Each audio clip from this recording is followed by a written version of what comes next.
Hey everyone, Egman here with another video, and today we've got So You Want to Play Post-Banlist Digi-sorption. This is a kind of an archetype that came out for green in 1.5 and then kind of got immediately nerfed afterwards. 2 weeks, so pretty much April 1st, so like the day after this video goes live.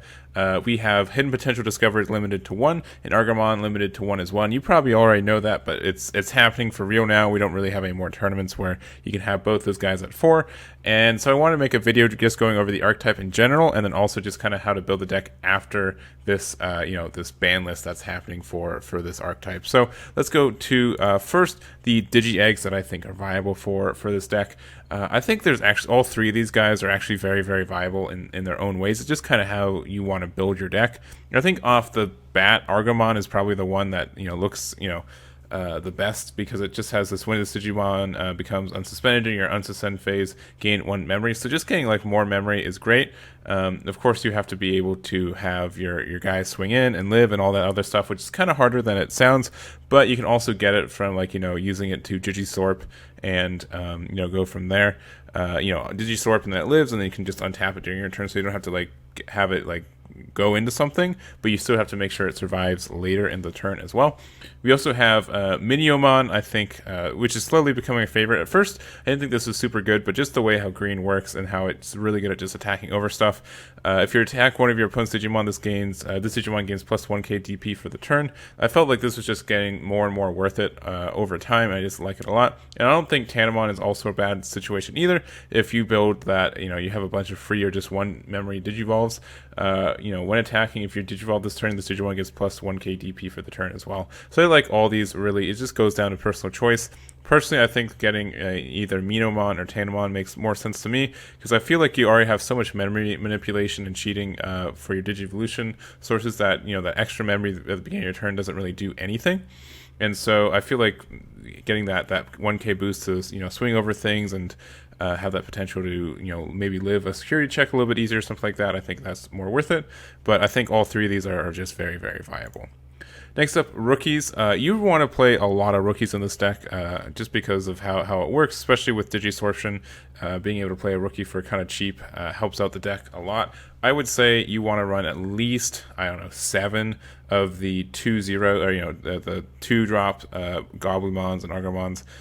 So either a 4-3 split or just a 4. I run 4-4. I think that just makes sense. Being able to just play this for 2 and then suspend it for Digi-sorption for 3 just means that you cheat out 1 memory and you get to get a another Digimon out for the same cost. So it just really helps you out there. And then from there, I think Tentomon and Agumon are kind of the safe choices. Agumon just always gives you the plus 1k DP for your Digimon, and then also Tentomon, when attacking, suspend one of your opponent's Digimon with 3k DP or less. I really do like this Tentomon, but especially for kind of like rookie rush strategies. But we're kind of seeing a point where those rookie rush strategies are running rookies that are 4k or higher, so Tentomon's kind of leaning out. But I like Terriermon. Terriermon does a lot. It just has that all turns your opponent can't gain memory except for their tamer effects, and so there are a lot of decks that kind of cheat energy cheat memory. So just being able to just hardcast this for 3 and then make your opponent have to play slower, I think is just amazing. So I like this Terriermon as well.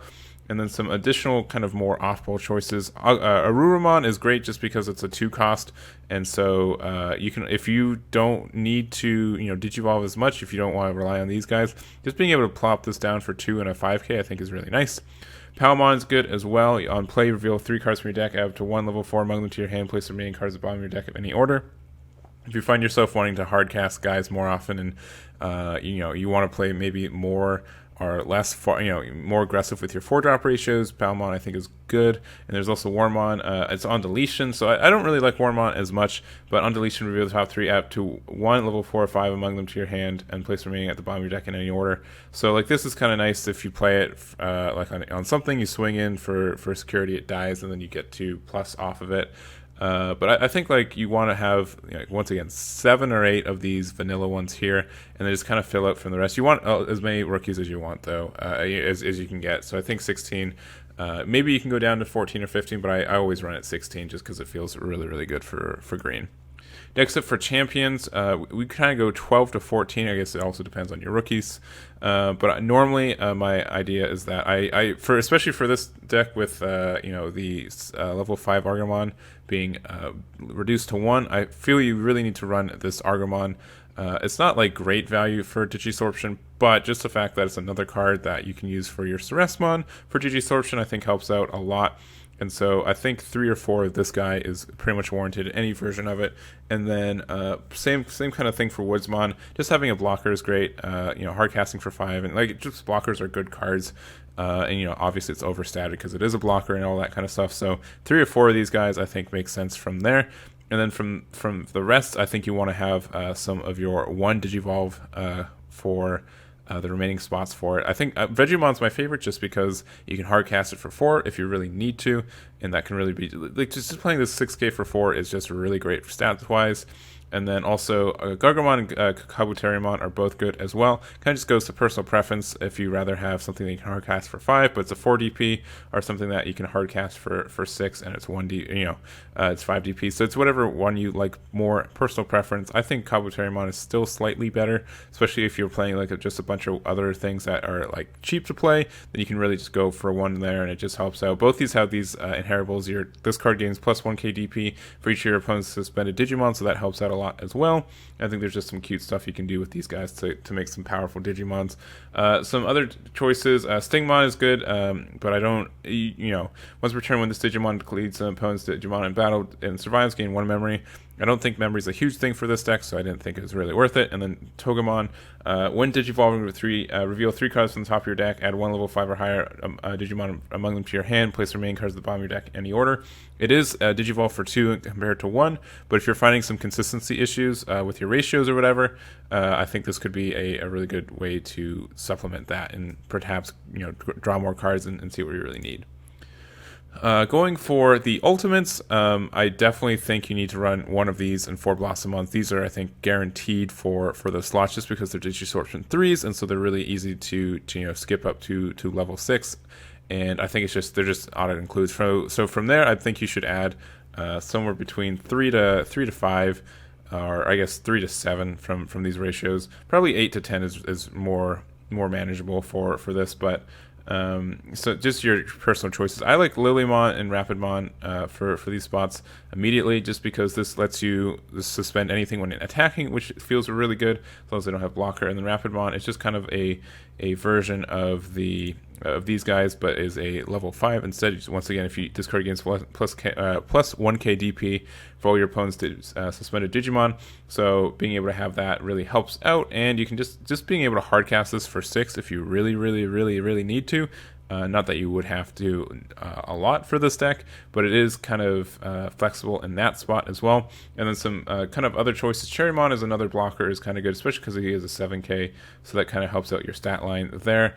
Dino Beamon is also a really good card as well because it has piercing and jamming. So if you're, especially if you're trying to run a deck where you're trying to get a lot of procs off your Argomon, Digi-Egg, I think Dino Beamon is not a bad choice because you can get out to it really quickly, and then afterwards, if it survives, you're able to kind of get that plus memory, and then you can swing with it again, so that's kind of nice. And then a Coolmon, similar to the level 4 Stingmon as well. Your turn when this Digimon deletes opponent's Digimon in battle and survives, gain 1 memory, so you can do that. I don't feel like you need a lot of memory management in this, once again, because you just cheat out a lot of things, but if you feel like you need it, you can definitely do it. And then lastly, in our Mega slot, we've got, I think you got to run 4 Ceresmon and at least 2 Mega Gargomon. These 2 are my favorites for the slot. Ceresmon, obviously, because it's very control heavy, has Digi-sorption, so you can get out very quickly. And your turn once per turn when suspending Digimon for a Digi-sorption skill, you may suspend your opponent's Digimon instead, which is just a flower cannon on a card. And to also like cheat out your own stuff is just insane. So this is just a really good value card, and it's only 12 DP, but like once again, if you have the cards underneath it, you can really pump it up to something a little bit more survivable. Mega Gargomon is just kind of the more control card for the deck as well. So just when Digivolving, suspend one of your opponent's Digimon, it doesn't unsuspend during your opponent's next unsuspend phase. That's just an amazing effect. And then also, when your opponent has a suspended Digimon in play, this Digimon gains security attack +1, and that's also great. It's just kind of like your beater and your pressure for this deck. I think it just does a lot in a lot of situations. Both these guys are just really flexible and just can shut down your opponent in different ways. And then some more niche choices. I think Puppetmon is never like the wrong choice. It's just such a good card. Even if you have to Digivolve for 3, just swing with this guy just means you generate memory, which is cool. And then also if you just need to, like, you know, if your opponent gives you like 6 or 7 energy, or you just like have to win the game, just hard casting Puppetmon can help you out a lot as well. Argomon, I don't like this guy a lot, but you can use him if you want. It is another Digi-sorption for -3, and then your turn, for each one of your opponents, for each one of your suspended Digimon, this Digimon gains security attack +1. So it could kind of ramp up and do a lot of security damage all of a sudden, which is cool. Rosemon, I think, is cool, but a little under favorite right now just because it's only 11k. But when your opponent Digimon attacks a player, if this Digimon is suspended, suspend one of your opponent's Digimon. So if you're really worried about Rookie Rush, this could be a good counter to it. But it just doesn't do a lot. I don't feel like a lot of decks are swinging at security until they've got their big boy out, and if so, they can probably swing over Rosemon. So that's my opinion on there. And then also we got Bancho Stingmon. So piercing when attacking. So it's only a 9k, but when attacking a Digimon with 12k or less, it gets +7k DP and security attack +2. So you can just do like 3 damage and hit over someone's Omnimon if you want. It is a really good tech card for that. I don't know if it's worth giving up the consistency otherwise for it. It's kind of up to you. I'd run maybe 1 or 2 of him if you really want to try him out, but I don't think he's super consistent, but he is a card for you to try if you so wish. And then lastly, we've got, I guess we got Tamers and options. So Tamers, you can run Tamers, but you don't have to if you don't want to. Even if you get kind of like choked at 1 or 2 memory, you still get like a bunch of options of stuff to do, I feel like. And it's not like you're not like choked terribly, especially since you have so many like Digivolve for 1s, but are 0 in a lot of cases as well. But if you were to run a Tamer, I would run Mimi. Mimi's super duper good at what she does. Both these kind of are, you know, 2 memory or less set to 3. But also, Mimi is, if you have a level 5 or higher green Digimon in play, you can suspend this Tamer to hatch 1 Digi-Egg or to empty space in your breeding area, and move 1 level 3 or higher Digimon from your breeding area to your battle area. So just being able to, you know, tap this, get something out, it just generates a lot of card advantage. I mean, just getting another egg to do like a free Digivolve with a rookie is really good. This is kind of the reason I like to run 16 rookies in the deck, is if I run Mimi, you're really good for what you're doing, and it just helps out a lot.